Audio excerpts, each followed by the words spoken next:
¡Listo!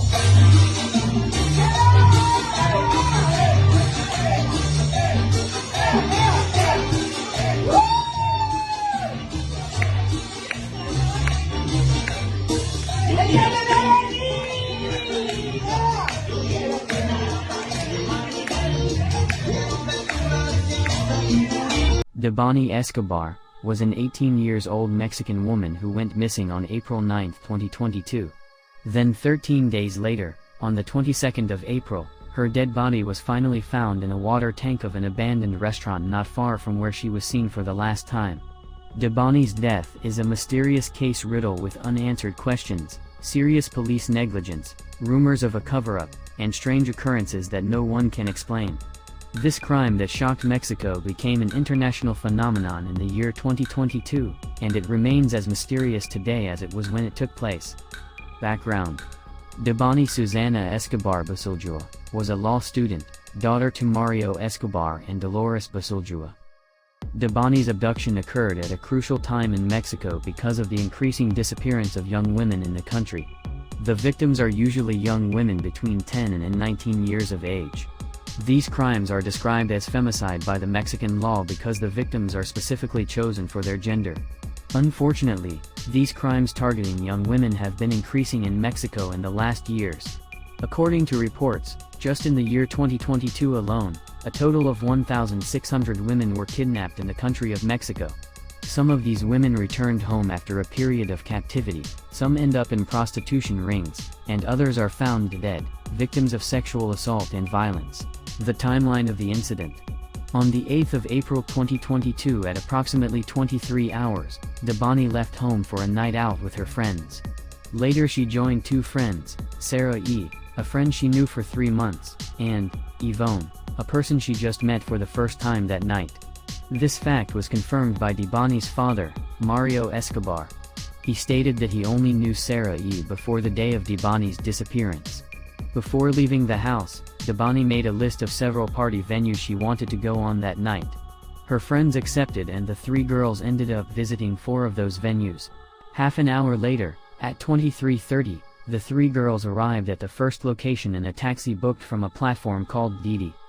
Didi is an Uber-like platform that provides transportation services to its users. After their arrival, they joined the party for a moment, but then they left to buy alcohol in a convenience store. The 3 girls were caught in the store's surveillance cameras that night. Between them, they bought a bottle of vodka, grapefruit juice, ice, and disposable glasses. After that, they returned to the party. According to several witnesses, and also confirmed by Sarah E. and Yvonne, the 3 girls participated in drinking games. Debanhi was seen consuming alcohol, but they kept the bottle of vodka unopened. 49 minutes past midnight on the 9th of April, the 3 girls left the first location and went to the second party venue, which was not far from where they were initially. However, in this second venue, no one opened the doors for them, so they decided to try a third location.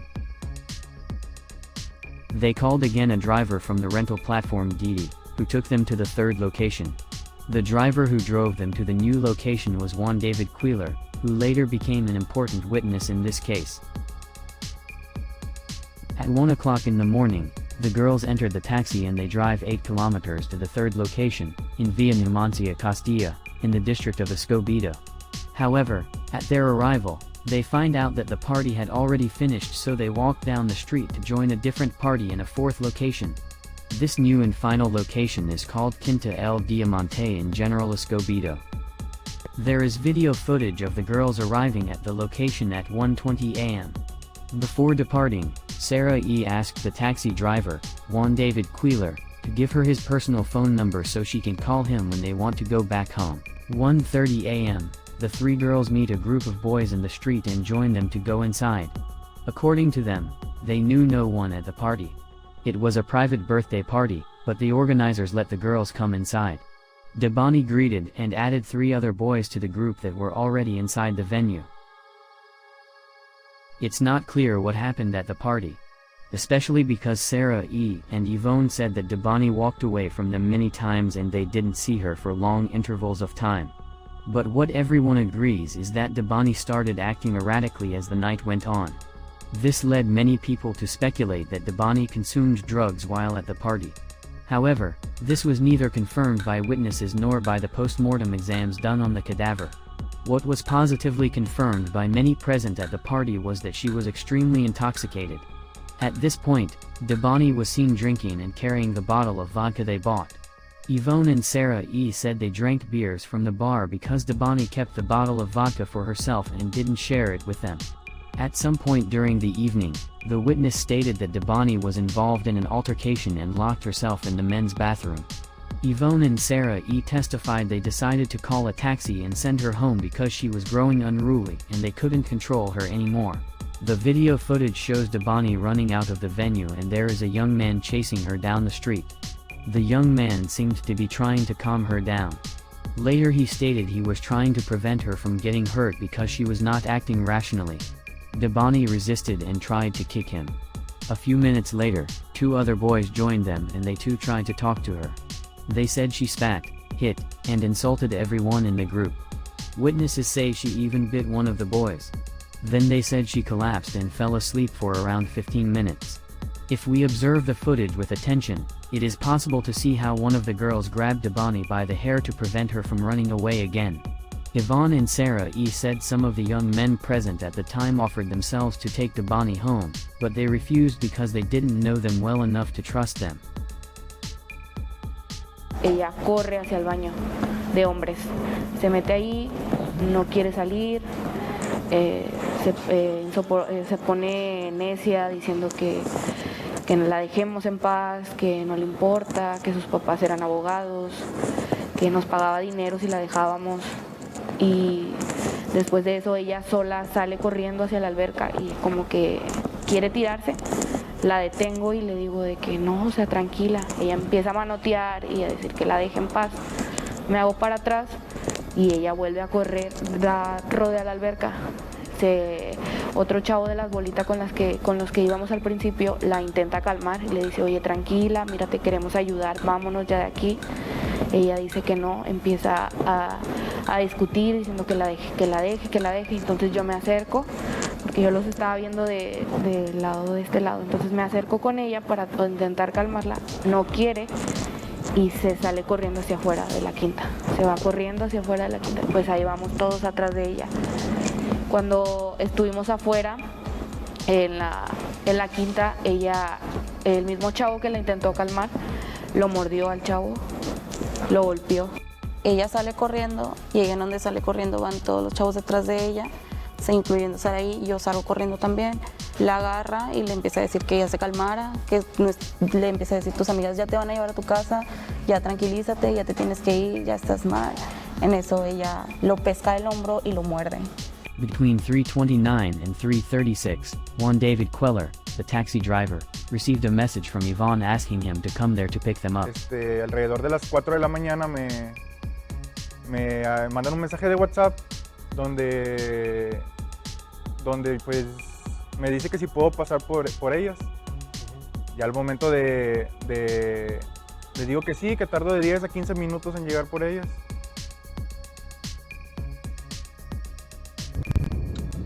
Cinco minutos llevo.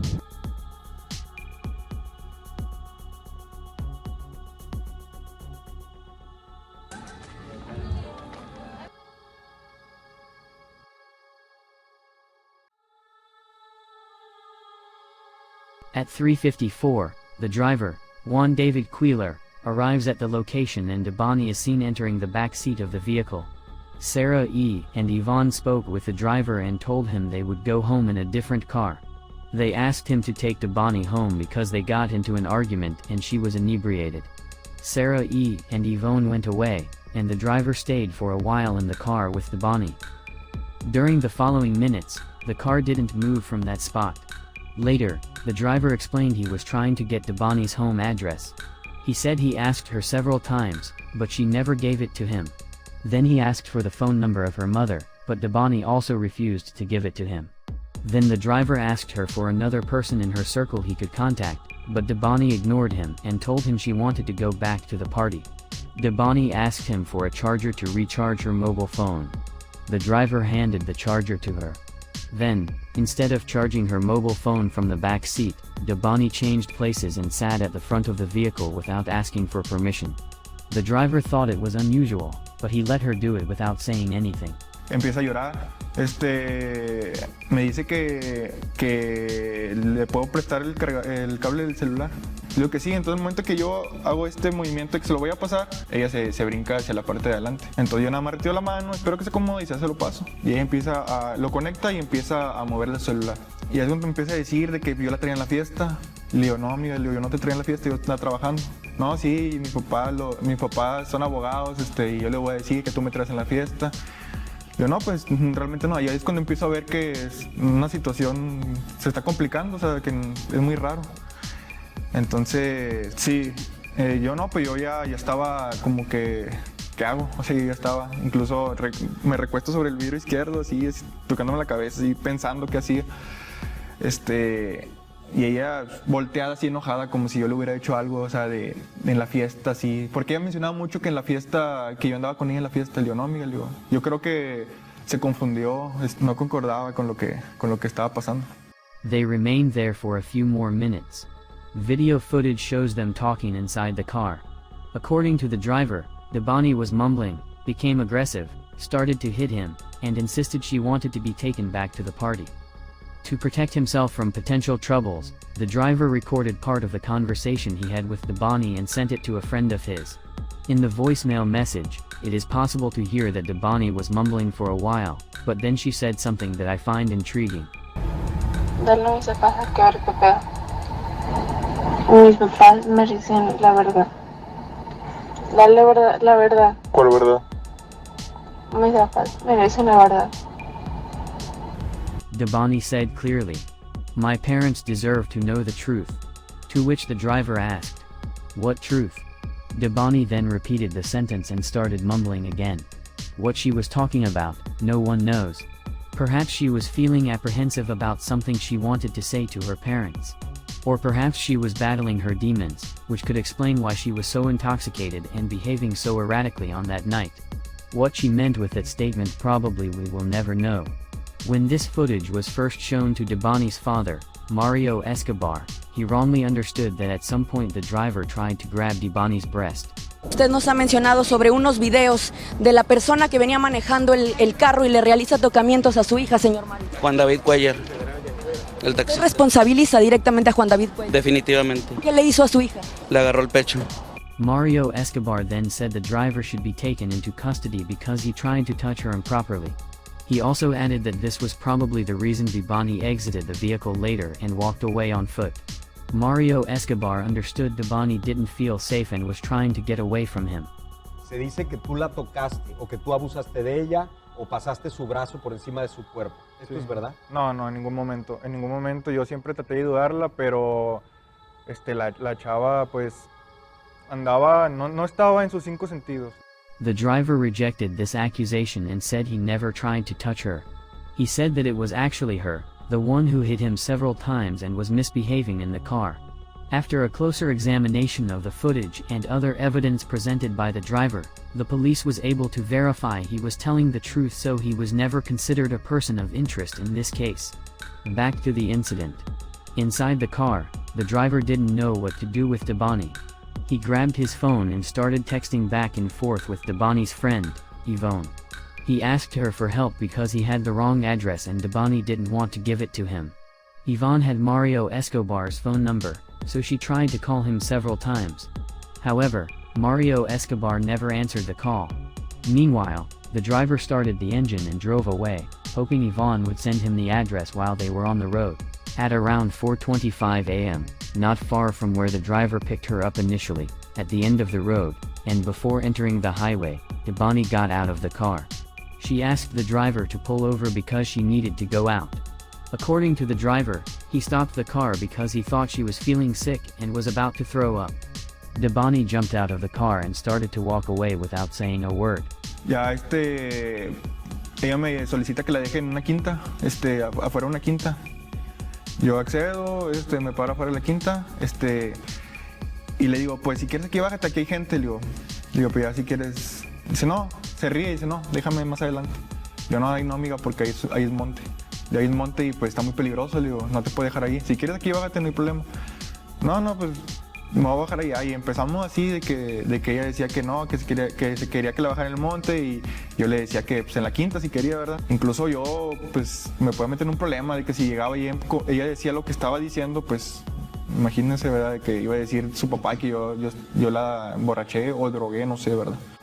Yo voy a agarrar la carretera Laredo. Ella va como estoy en este momento así en el asiento de copiloto y de repente hace este movimiento, me dice párate. Yo he vuelto a verla y yo pensé que iba a vomitar, me paré, ella quita el seguro y se va. Yo me quedé ahí un minuto, después veo que se brinca al camellón, 3-4 minutos que yo estoy estacionado, a ver si ella se arrepiente, si ve que pues nadie le da ray y pues yo la llevo a su casa igual, pero ya al no ver reacción de ella ni nada, yo me retiro. The driver exchanged messages with Yvonne to tell her what had happened. Then he took the iconic photo of Debanhi standing alone on the road as proof she had left the vehicle by her own will. This photo, which was shared by millions of people, was the very last photo taken of Debanhi alive. The driver stated he waited several minutes in case she would change her mind, but she never did, so he drove away. These are the messages the driver exchanged with Yvonne before he left the area. Driver's message: it's not going well. I'll leave her right here where I picked her up. I can't take her like this. I don't want to get myself in trouble.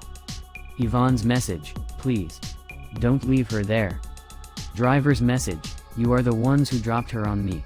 Send me the phone number of her mother. Yvonne's message: unfortunately, I don't have the mother's number. Oye, se bajó y no quiere irse. Yo nada más te aviso para que sepa, ¿verdad? Se bajó, ya no quiso que la llevara y me empezó a manotear. Y pues ya mejor le dije que se bajara, pero nada más te aviso pues para que vengan por ella porque estaba muy agresiva. Le dije que me pasara el número de su mamá y no quiso. Y me dijo que se iba a bajar a la verga y no sé qué y se bajó. Yo no la puedo subir a la fuerza o así o llevarla hacia la fuerza porque me pueden acusar así de que la estoy secuestrando o algo así. Y ya ves cómo está ahorita el tema ese, entonces pues ya mejor me retiré de ahí. Yvonne wrote back: thanks, but we don't know what to do. Pues vengan por ella porque neta que está grave. Anda grave y no voy a hacer una loquera. Me empezó a decir que sus papás eran abogados y que me iban a meter a la cárcel, no sé qué, y a lo mejor no me quiero meter en problemas. Yo ya vengo, pues ya yo ando trabajando, y pues ya la dejé ahí. Y pues yo opino que no sean gachos y vengan por ella porque pues venía con ustedes y sí, la verdad anda muy mal. Yo le iba a llevar a su casa, pero no se dejó. Incluso me iba a arriesgar que pues llegara a su casa y que a lo mejor su papá o su mamá pensara que pues no sé, yo la emborraché o así. Pero, y más porque pues no traía la aplicación. Pero aún así como quiera la quería llevar, pero pues no se dejó. Entonces pues ya no pude hacer nada yo. Yvonne messaged back to him: I'm sorry, but we don't know what to do. Can you call the police? Did she do anything? The driver replied: I don't know. I left already. She stayed there in the same spot where I picked her up. Message from Yvonne: in there? And who took her? No sé, se quedó ahí afuera de la quinta y luego caminó hacia la carretera, fue donde le tomé la foto. Pero pues ya yo no la puedo agarrar, yo no la pude agarrar ahí porque pues, o sea, no puedo forzarla a que se suba porque si pasa una patrulla y me ve, van a decir que la quiero secuestrar o que estoy aprovechándome de ella o no sé. Yvonne, so you left her on the road? No, en la quinta, ahí se quedó en la quinta donde lo recogí a ustedes, ahí la dejé yo. Pero ya cuando yo venía se fue a la avenida. O sea, la última vez que yo la vi fue ahí en la avenida. Yvonne, with us was the same. She has been really difficult to handle.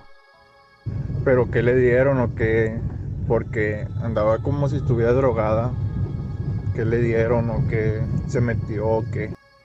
Yvonne. She hit and bit us. What could we do? We couldn't force her to be quiet. Pues no, pero me quisieron aventar la paleta a mí, y pues traté de ayudarla, pero no se dejó. Yvonne. No. She just drank vodka, and that's it. But a lot of it. No one gave her anything else. Oye, regresé ahí a ver si la veía, pero ya no la vi. Si tienes número de su mamá, de alguien conocido, si tienes número de alguien que la conozca o así, avísale, porque quién sabe quién la haya subido, con quién se haya ido.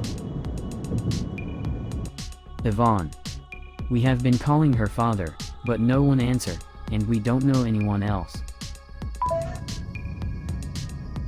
Yo le dije que le marcaba a su mamá y no quiso marcarle, no traía pila, y luego le dije que lo cargara y dijo que no, que le valía verga y no sé qué. Ya no pude hacer nada, digo, puedo te pedí el número de su mamá, pero pues no. Apenas que vayan a su casa y le comenten, porque pues no sé qué onda. Yvonne. Yes.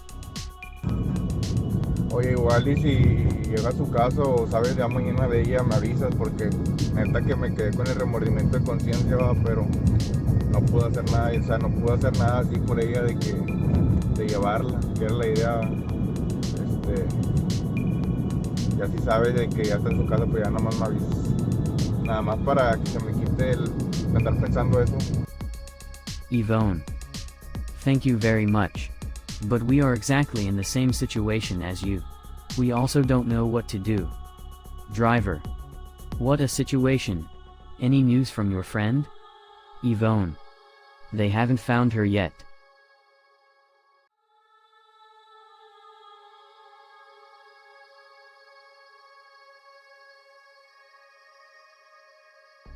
After Debanhi left the taxi at 4:25, she started walking down the street.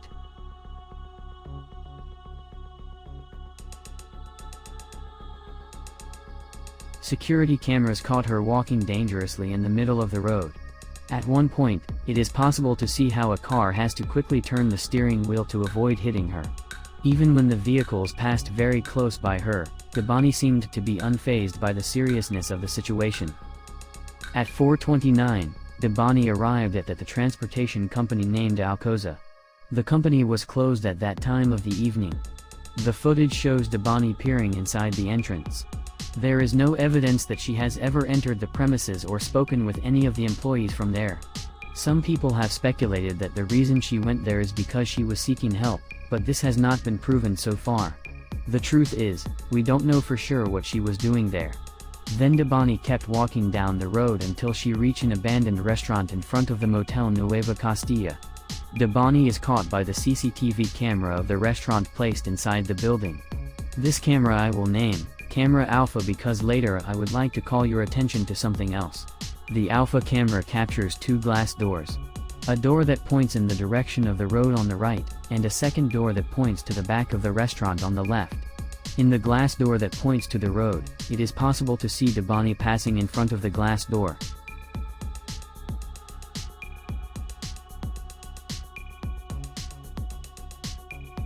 From a different exterior camera placed in front of the motel, it is possible to see Debanhi running around the building of the restaurant. This second camera I will name it Camera Beta. Some people who saw this footage have speculated Debanhi was running away from someone that was chasing her down.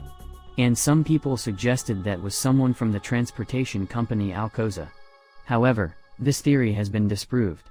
The investigators of the case watched the footage until the end, and they said no one was following her.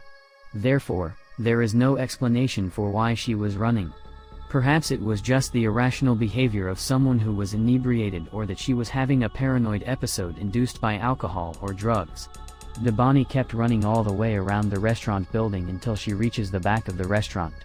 The backyard of the restaurant is a closed area separated by the public road by a wall. The camera beta is directed to the other side of the building, so there is no footage of Debanhi getting there. We know she was there, so it was assumed from the beginning she jumped the wall. At 4:33, Debanhi is recorded in the restaurant's internal camera. In the footage, we can see her coming closer to the glass door on the left side of the screen and peering inside the building. The time from the camera indicates 4:35, but later it was confirmed that it is 2 minutes ahead, so the real time is actually 4:33. Then Debanhi goes further back, moving away from the point of view of the camera to the back of the building, where there is nothing but the wall that separates the area from the highway. The water tanks are also located in this area, further ahead of the building next to the wall. Debanhi stayed there in that corner by herself for approximately 23 minutes. It is a blind spot the camera cannot reach, and I would like to remind you that at this point she has no battery left on her mobile phone. This means she was not able to have made any phone calls or contacted anyone with social media during this time. So until today, no one knows what she was doing there during those 23 minutes. If we analyze the footage carefully, it is possible to determine that during these 23 minutes, there is no one passing in front of any of the doors. And I would like to remind you that in this place where she was hiding, there is nothing but a wall. This further proves that the theory that someone was chasing her down or looking for her is false. At 4:54, we see Debanhi for the last time alive. She was walking alongside the back wall in the direction of the water tanks, where she was later found dead. From the footage, we can see that there was no one else with her. Or at least that no one else passed by the window on that side of the building. If we fast forwards the camera, there is no movement in the area apart from the cars passing on the road.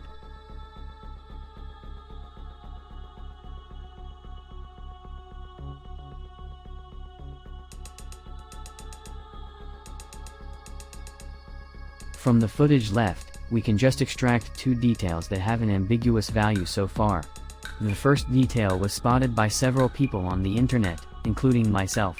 If you pay attention, there is a shadow passing on the side of the window. What is it, and if it has any connection to the case at all, no one knows. But it is clearly a shadow. Something or someone passed in front of the light.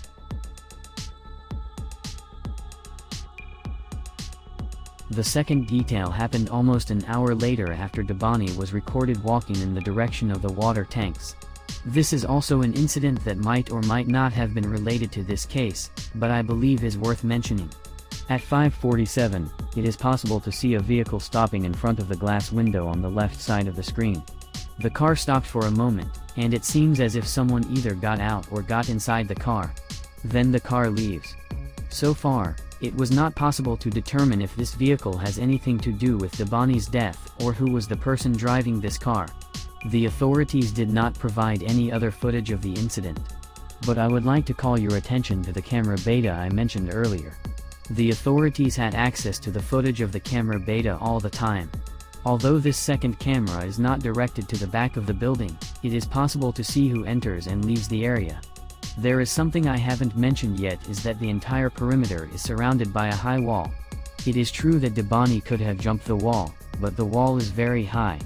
This would not be something easy to be done by someone of her stature, and in particular if we take into consideration that she was intoxicated. So it is logical to assume if she ever left the premises, it was from this side of the building. I'm saying this because the search for the body was done inside and outside the perimeter. At least the authorities could have released the footage to show that no one left the premises from that side of the building, but they never did. I'm also not saying the solution to the mystery was recorded on the camera beta, but I believe it contains important information that at least can bring some light to some events that happened on that night. For example, if it was truly Debanhi the person who entered the car at 5:47, we should have seen her passing by in front of the camera beta. Or if Debanhi was killed in the motel, the killer or killers must have entered by this side of the building because there is no other entrance to the motel. The search for the body. On that same morning on the 9th of April 2022, Debanhi's father, Mario Escobar, reported Debanhi's disappearance to the Nuevo León State Attorney General's office. The missing person report with the iconic photograph of Debanhi standing alone on the highway began circulating on social media and quickly went viral on several platforms. During the following weeks, 200 personnel and voluntary people assisted in the search for Debanhi. While the search was being conducted, 5 other young women that were still missing at that time were found by the police and returned home alive. This proves that there was a real effort from some of the people involved in the search to locate the missing woman. The search for the body rose many questions regarding the police's work in this case. The search team used drones, search dogs, and satellite photos. The forensic team searched the premises on 4 different occasions and the investigators reviewed the camera footage countless times. However, despite all the resources and human effort put to find the body, no one was able to locate it even if it was right there all the time. Was it ineptitude or corruption? The truth is that no one knows for sure. But what no one denies is that it's really suspicious that although the body was there all the time, just a few feet of distance from where she was seen for the last time, no one found it. The finding of the body. The body was finally found on the 23rd of April, 13 days after she went missing. Employees from the motel called the police warning them of a strong smell of cadaver coming from that area. It was only then, at the 5th time, that the forensic team was finally able to locate the body at the bottom of the water tank.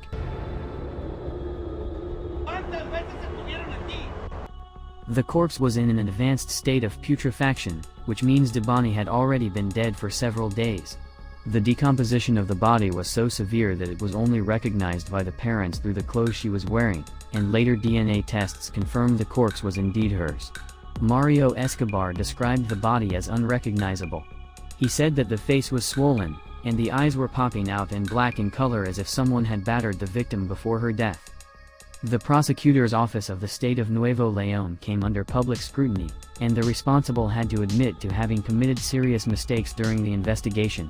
Although there is the possibility that grievous mistakes were made by the investigators during the search of the body, we need to take into consideration that the body was heavily decomposed, which makes it hard to believe that no one from the forensic team ever sensed the smell during the 4 times they went there, and not even the cadaver dogs that are trained to detect the odor of cadaver perceived the fetid smell coming from the tank. For this reason, it is believed that Debanhi's body was not there initially, and that someone planted the body later. More likely the night before on the 22nd of April, because otherwise the odor of the corpse would have been detected before. And again, if the body was planted on the 22nd of April, the responsible must have been recorded entering the premises from the camera beta I mentioned earlier. And if not, if there is no one entering the premises from that camera, then that could only mean either the body was there inside the tank all the time, which I find it hard to believe, or Debanhi was murdered and kept inside the motel until the 22nd of April. Due to the media coverage and its popularity in social media, Debanhi's case became a national phenomenon, and millions followed closely the development of the case. For this reason, when the body was finally found, it caused indignation among Mexicans who went to the street demanding answers from the government.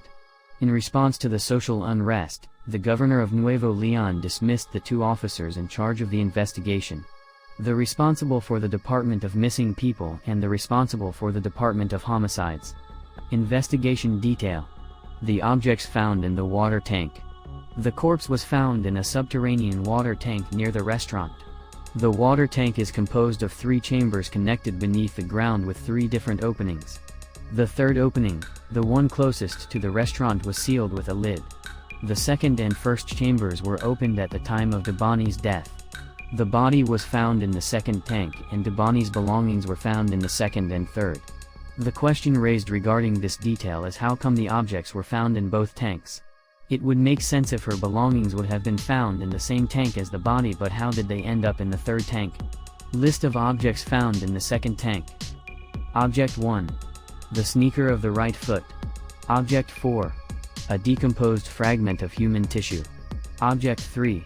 The sneaker of the left foot. List of objects found between both tanks. Object 2. Tucked on top of the aperture of the wall that divides both tanks was found Debanhi's purse.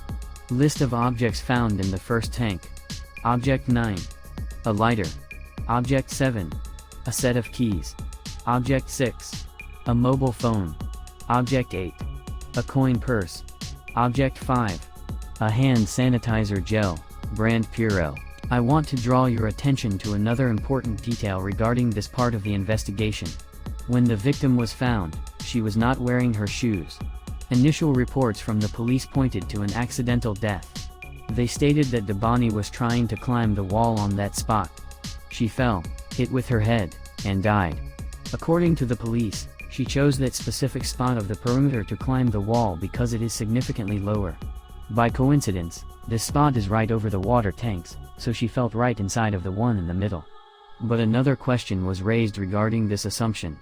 If Debanhi had died instantaneously after the impact to her head, how could she have taken the shoes off? The sneakers were Converse boots.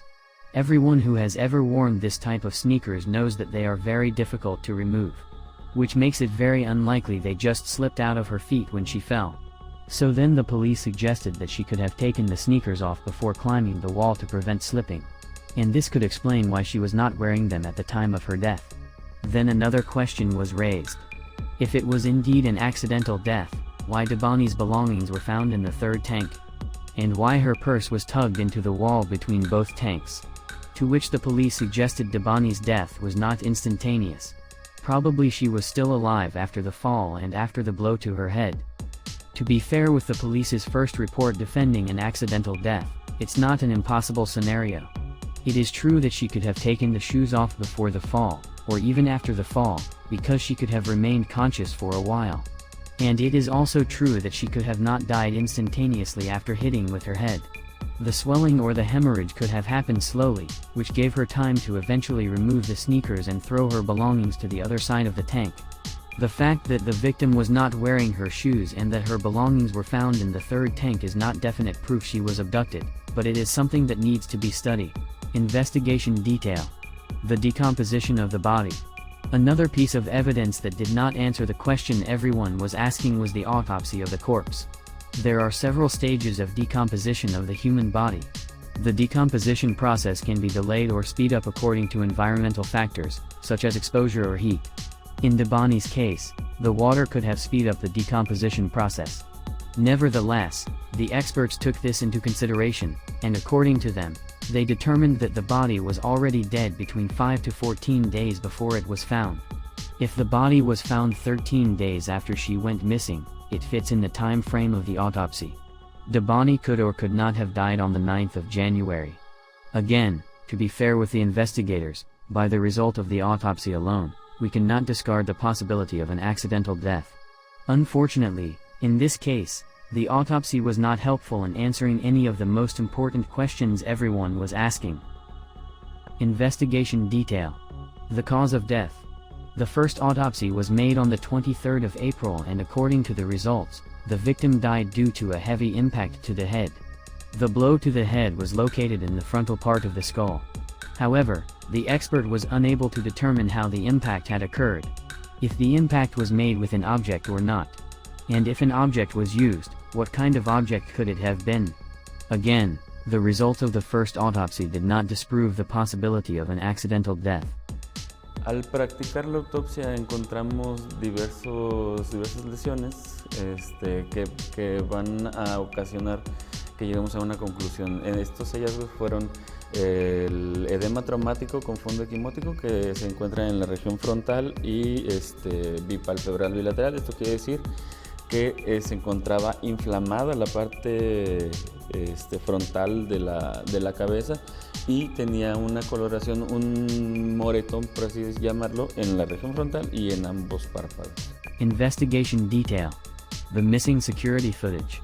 The reason that led many people to believe that Debanhi's death was not accidental, but a cover-up of a homicide, was due to the missing security footage of the motel. The motel has a 24-hour security system. They have several cameras inside and outside the motel filming 24 hours a day. However, when the investigators contacted the motel's management to ask them to see the footage, they were informed that there was no footage from that day because the cameras were disconnected. This turned out to not be the truth, but I will talk about it later in this video.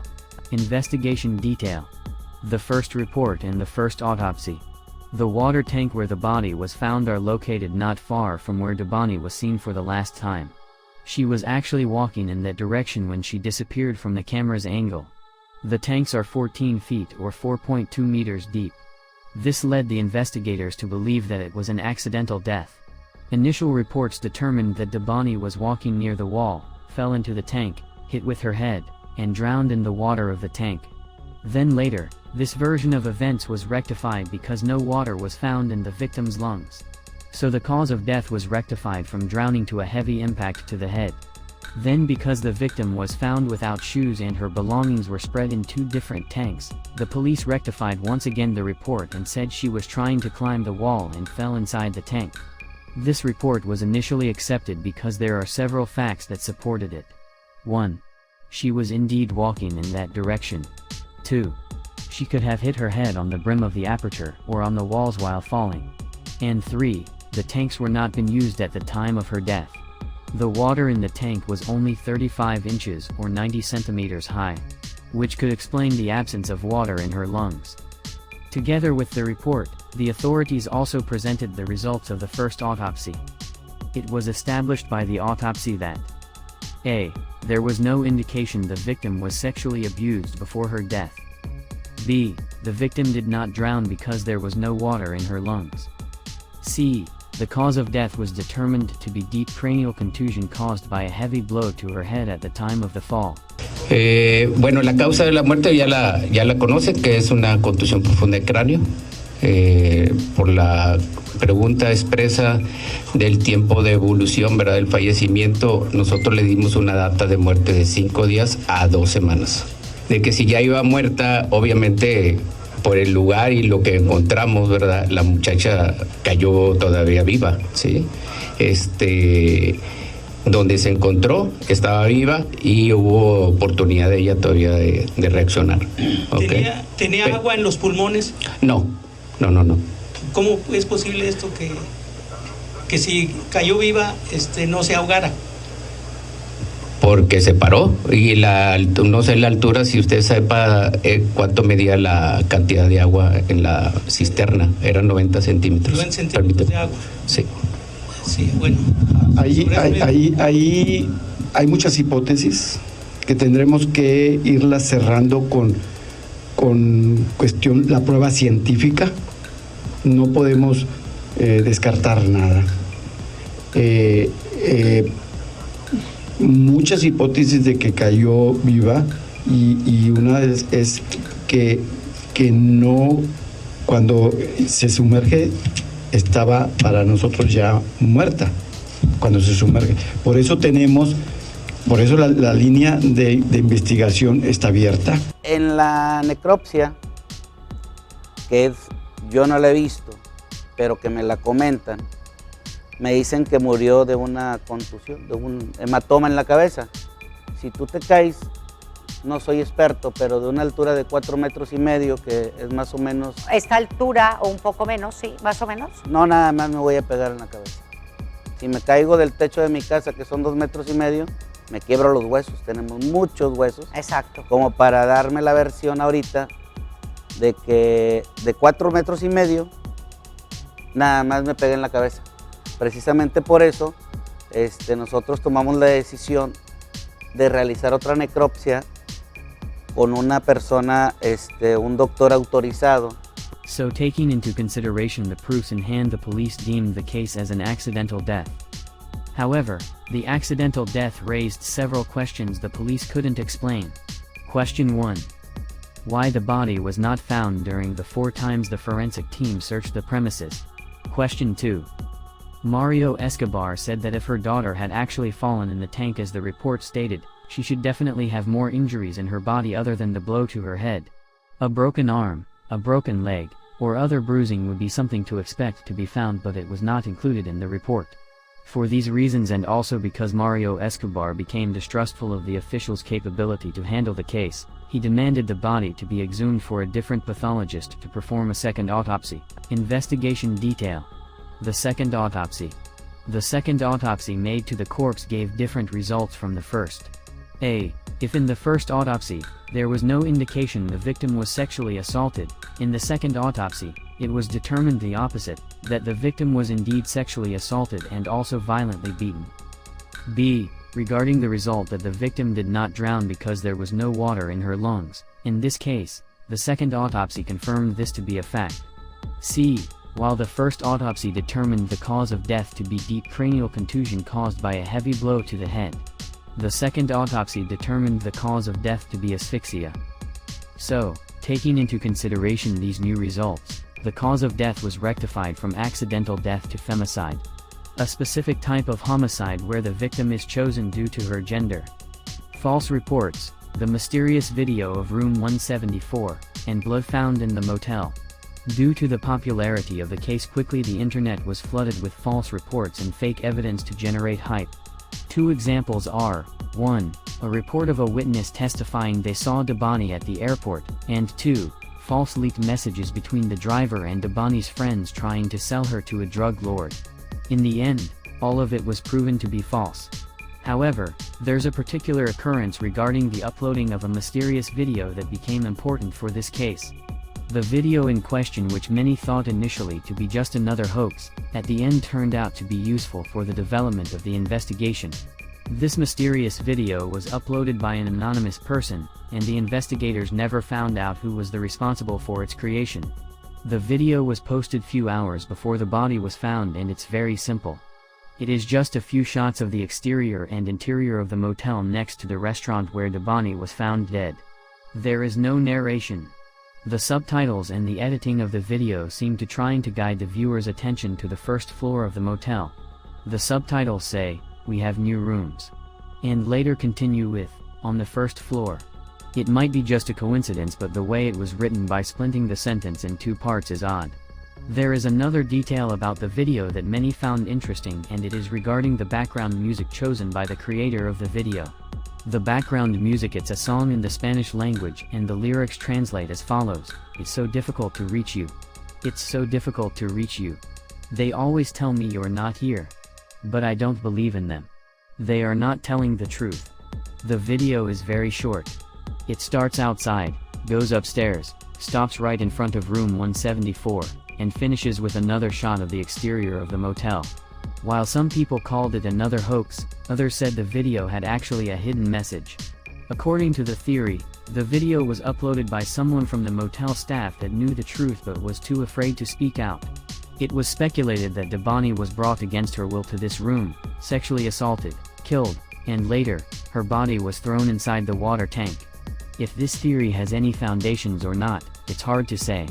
However, it was compelling enough for Mario Escobar to look into it. Mario Escobar then demanded the forensic team to analyze the bedroom in question for evidence. And to everyone's surprise, blood was actually found in one of the hotel's bedrooms, and later DNA tests confirmed that was actually the victim's blood. Mario Escobar deductions. According to Mario Escobar, the possibility of an accidental death is no longer on the table. He affirms with conviction that all the evidence points to femicide.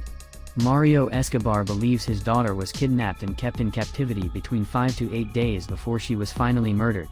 When asked about the possibility that Debanhi was alive inside the tank while everyone was looking for her, Mario Escobar quickly rejected this possibility. According to him, after the body was found, a technician descended to the bottom of the tank to inspect it, and he said that when the technician spoke he heard his voice loud and clear. This means that if Debanhi was still alive inside the tank, she would have yelled for help and surely someone would have heard her. He also commented that he didn't believe the body was there before. Mario Escobar and his wife went there on 5 occasions to assist the search team. He said his wife passed by the water tanks multiple times and not once she detected the smell of cadaver, which means for them the corpse was not there initially. Mario Escobar believes there are 2 possible scenarios to explain what happened to his daughter. Scenario A. Debanhi was taken away to a remote location, kept captive for several days, and after her murder, the perpetrator brought her back to the restaurant and dropped her at the bottom of the tank. Scenario B. Debanhi was brought to the interior of the motel and never left.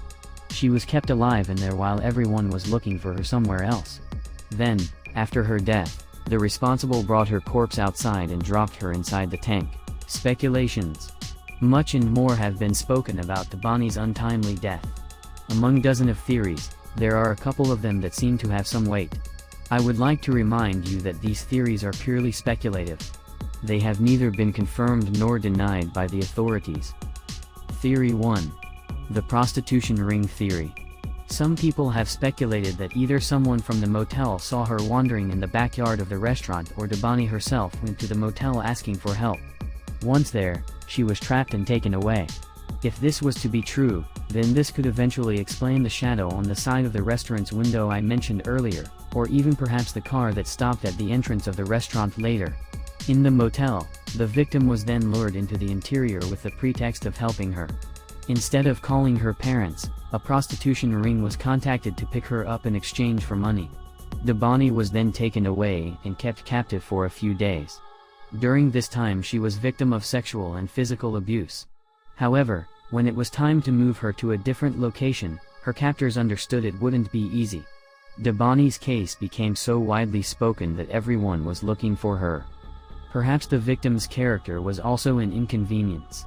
As we confirmed before by her actions, Debanhi was a strong-headed person and difficult to control. Her captors understood they would never be able to intimidate her or control her. So they decided to kill her instead to prevent her from denouncing them. Then later, they dumped the body in the restaurant's tank to simulate the accidental death. This would explain the results of the second autopsy and the reason why the corpse was never found until the 22nd of April. And it would also explain that even if the corpse was heavily decomposed, no one from the forensic team, including the cadaver dogs, detected the smell. Theory 2. The cover-up theory. Other theory differs slightly and involves a cover-up. According to this second theory, there was no prostitution ring involved. The victim was spotted in the back of the abandoned restaurant and brought to the interior of the motel. A powerful man, either a high-ranked official, a rich man, or a powerful cartel lord, was contacted and came by the motel. This man was the one who abused her inside the motel. Then, later, either he or someone else working for him killed her to prevent her from speaking. The body then was kept inside the motel for a few days and later disposed. This would explain why there were so many mistakes in the investigation. Why the body was not found in the beginning. Why the security cameras of the hotel were not recording at the time of the incident. Why the hotel staff did not perceive the smell of cadaver until the 22nd of April. And why did everything pointed to an accidental death in the beginning? Mario Escobar himself hinted at this possibility a couple of times. For instance, in one interview, he said, "I'm not afraid to speak out. My daughter is already dead. They have nothing else to take away from me." I would like to emphasize that there is still no official version of the incident. The case is still under investigation by the Mexican police. The missing security footage and developments of the case at the time of this video. After the blood of the victim was found in the interior of the motel, several employees from the motel were taken into custody for interrogation. Then later, a judge granted permission to the police to search the houses and belongings of 2 of the motel employees. These now former employees of the motel were Ana Luisa, who was the manager at the motel, and Elida Urith, who worked on the front desk. These 2 women were working on the day Debanhi went missing, and they were also the ones who told the police the motel security cameras were not recording at the time of the incident. When the police searched the homes of these 2 women, they seized mobile phones, USB flash drives, and laptops. In there, they found the missing security videos that supposedly had never been recorded. These footage were never released to the public, but there is a strong possibility that there is video footage of Debanhi inside the motel. At the present moment, both women are being charged with concealment of evidence and making false declarations to the authorities. Both women will be facing trial in the near future. So far they are the only suspects of this case. If any of the suspects are also related to Debanhi's disappearance or death has not yet been disclosed. The case at the time of the posting of this video is still under investigation and the day of the trial has not yet been decided. Unsolved mysteries and unanswered questions. What happened at Quinta El Diamante? Did Debanhi consume drugs prior to her disappearance or not? What truth was Debanhi talking about with the driver that she had to tell her parents? Why was she running when she went around the restaurant building? Why did she go to the abandoned restaurant? And what was she doing there? Was Debanhi taken away or she never left the motel? Who killed Debanhi? When was the body dropped in the water tank and who did it? How come her body was never found in the 4 first searches? How did the body end up at the bottom of the water tank? Why did the motel staff only detect the smell of the cadaver 13 days later? And neither the forensic team nor the cadaver dogs detected anything before. Was the initial autopsy so faulty due to incompetence or corruption? What is in the security footage recovered by the police? If they have the footage and the footage shows Debanhi inside the motel, and they know what actually happened to her, why have not been yet any other arrests related to this case? Why did the former employees lie to the police regarding the security footage? And finally, what actually happened to Debanhi on the 9th of April 2022?